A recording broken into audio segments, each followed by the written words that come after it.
Rhode Island Recycled Metals began operating on Allens Avenue nearly 3 years ago, with one mission in mind: scrapping the Juliet 484, known to most of us as the Russian sub, which was converted into a museum and for years berthed at Collier Point, until it sank in a 2009 storm.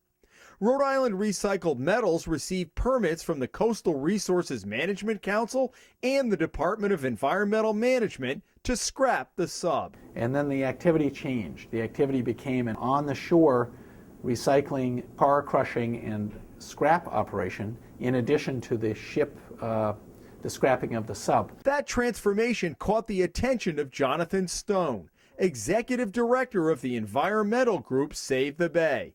This video, taken by Save the Bay, shows the scrap operation from just offshore. We never saw a permit request to transform that single temporary operation into a year-round, perpetual shipbreaking operation. And your contention is they need permitting to do that? They absolutely need permitting to do that. Months went by. Finally, Stone wrote a sternly worded letter to DEM last fall, questioning the expanded use and what he says is a lack of enforcement by the state for stormwater and hazardous materials violations documented in this file at DEM headquarters. A decision was made by the DEM to, as required under the Clean Water Act, to issue a permit to the company to conduct these operations. And the permit covers things like retaining and treating runoff from the site so that you don't have polluted water running into the bay, which is very common in a scrap operation because there's a lot of dirty material. The DEM file shows violations that continue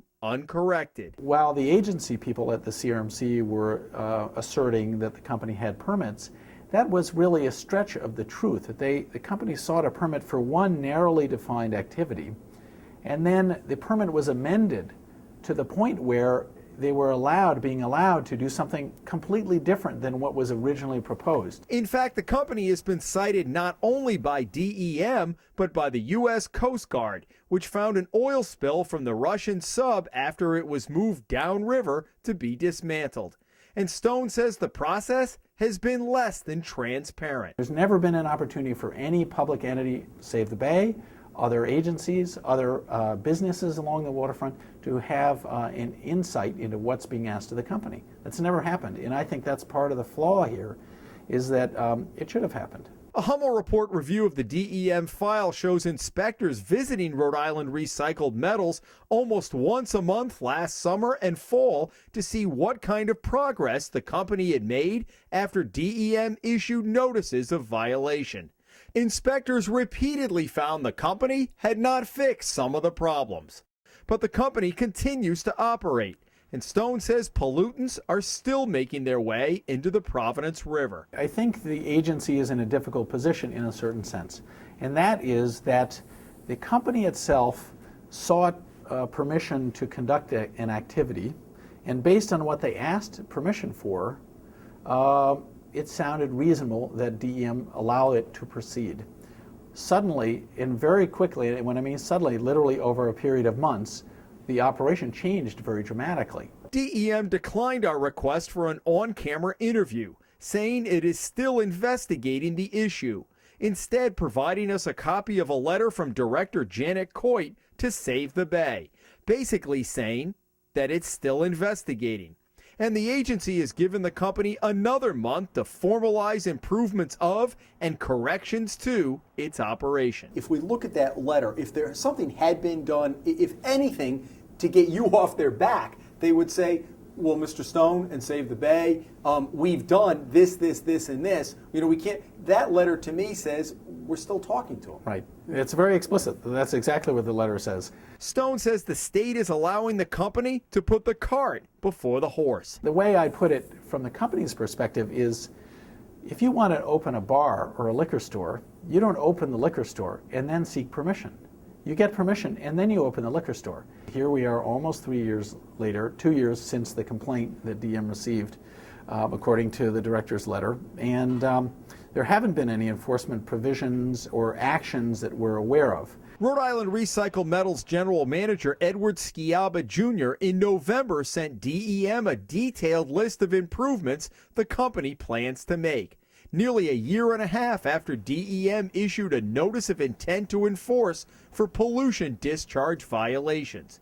Sciaba tells the Hummel report he is doing everything the state has asked him to and is waiting for the weather to break to implement additional pollution-containing measures. Save the Bay says, less talk, more action. When you find yourself, as DEM does in this case, with an operation without the required permits, the enforcement problem becomes more challenging, and their own credibility as an agency is undermined, I think, by virtue of having a moving target over what's going on the property. Do they not have the powers to be able to go in there and say, stop? They have enforcement powers. That's their role, is to enforce the law. The company has been violating the law, the federal law, and the DEM is empowered to enforce federal law in Rhode Island. We're not disputing the need for shipbreaking. It is a valuable service if it's managed properly. But the issue is, if it's not managed properly, you introduce pollutants into the bay. And in fact, the U.S. Coast Guard has cited the company repeatedly for polluting the bay from the debris and material that's on board these vessels. Stone says the Narragansett Bay Commission's $350 million combined sewer overflow project, profiled by the Hummel report last year, has dramatically improved water quality in the river and the bay. His concern is that situations like these set those efforts back. We've really arrived at a place where in many parts of the bay we have a nice balance between industrial users, commercial users, recreational users. We just don't want to see the clock turn back on that kind of progress. In Providence, Jim Hummel for the Hummel Report.